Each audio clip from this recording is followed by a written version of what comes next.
Ah, les enfants. Oui, pourquoi je vous parle ce matin des enfants? Jésus va nous parler ce matin des enfants. Vous avez probablement des enfants. J'en ai moi-même 9, 2 en chemin, Dieu voulant, d'Haïti.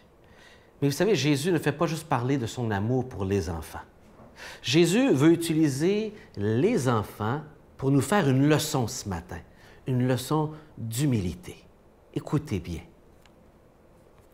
Matthieu chapitre 19, versets 13 à 15. On présenta des enfants à Jésus pour qu'il leur impose les mains en priant. Mais les disciples les écartaient vivement. On est des fois comme ça, les adultes. Des fois, on oublie ce que c'était d'être enfant, d'être émerveillé de quelqu'un. Et des fois, on voit les enfants, et, écoutez, je me mets aussi coupable là-dedans, comme nous dérangeant, un obstacle à nos plans, comme une distraction. Et Jésus ne les voyait pas comme ça. Mais les disciples avaient cette attitude et Jésus l'adresse et dit, « Laissez les enfants, ne les empêchez pas de venir à moi. » Parce que Jésus prend plaisir que les enfants s'approchent de lui parle, s'intéresse à lui. Pourquoi? Car le royaume des cieux est à ceux qui leur ressemblent. C'est pas juste qu'il les aime. Il les aime parce qu'il dit que le royaume de Dieu est appartient à ceux qui ressemblent aux enfants. Et donc, ça nous amène la question à savoir de quoi il veut parler exactement. Il leur imposa les mains, puis il partit de là. Vous savez, il est fort approprié de réaliser que la déclaration de Jésus ici suit l'information que Jésus nous donne sur le mariage et le divorce juste avant, dans l'Évangile de Marc, dans l'Évangile selon Matthieu. Ces paroles sur les enfants suivent ces enseignements sur le divorce et le mariage et montre bien ici, évidemment, le caractère sacré du mariage qui assure une bénédiction, un contexte favorable pour le développement des enfants, sur cette sécurité d'avoir un papa, d'une maman qui les aime, qui s'engage. La raison pour laquelle les disciples ont tenté de les tasser, on peut juste les imaginer. C'est pas clair, mais la réprimande de Jésus, elle est claire, elle. et le tremplin qu'il prend pour leur donner un enseignement également. Les enfants illustrent l'attitude simple et confiante qui est une condition préalable à l'entrée du royaume de Christ. La vie éternelle est pratiquement ici synonyme du royaume des cieux. Entrer dans l'un est entrer dans l'autre. Les disciples semblent avoir oublié les propos de Jésus au chapitre juste précédent, où ce qu'il leur parle de qui va être le plus grand, et Jésus utilise un enfant, l'amène au milieu, puis il dit, vous devez être comme un enfant si vous voulez être grand de le royaume de Dieu. Il leur donne une leçon de choses d'humilité qui est tellement différente de la pensée des disciples.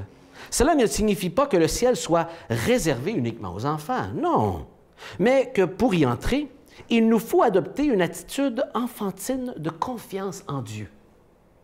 La réceptivité des enfants contraste fortement avec l'obstination dans le contexte des chefs religieux qui s'ostinent avec Jésus, qui raisonnent avec lui, qui contestent l'enseignement de Jésus. Et notons ici, leur éducation et leur raisonnement fallacieux les empêchent de placer une foi simple comme les enfants en Dieu pour pouvoir entrer dans le royaume. Et notez bien ici que l'Évangile selon Matthieu est celui qui utilise le plus le terme « enfant » dans son Évangile, et qui montre le plus les usages de ce mot, autant dans la nativité que dans les paroles de Jésus, et témoigne aussi de plusieurs miracles que Jésus a fait en faveur des enfants pendant son ministère terrestre. Je vous lis un verset, le verset 3 et 4 du chapitre précédent qui dit « Je vous le dis en vérité, si vous ne vous convertissez pas et si vous ne devenez pas comme les petits-enfants, vous n'entrerez pas dans le royaume des cieux. C'est pourquoi celui qui sera humble, comme ce petit enfant, sera le plus grand dans le royaume des cieux. » Il parle ici de cette attitude humble des enfants, d'ouverture, d'accepter. Il ne parle pas ici du mot « infantilisé ». On parle d'une foi simple, désireux d'apprendre. Vous savez, il y a de cela 50 ans presque, mon papa lisait ces versets en 1971. Et c'est à la suite d'avoir lu ces versets, ça faisait 4 mois qu'il assistait dans une église où la Bible était enseignée, et il cherchait des poux, il cherchait des problèmes. Il dit, il y a sûrement une pogne à quelque part. Il était incrédule comme Thomas. Et après 4 mois de lire la Bible, de réfléchir, d'assister à des rencontres, des groupes qui lisaient la Bible, Il a lu ce verset et ça lui a foudroyé le cœur.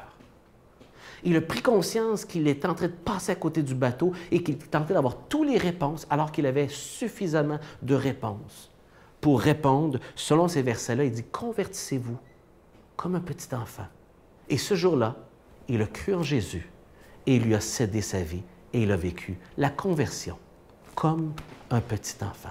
Avez-vous la foi d'un enfant? Il en va de votre destinée.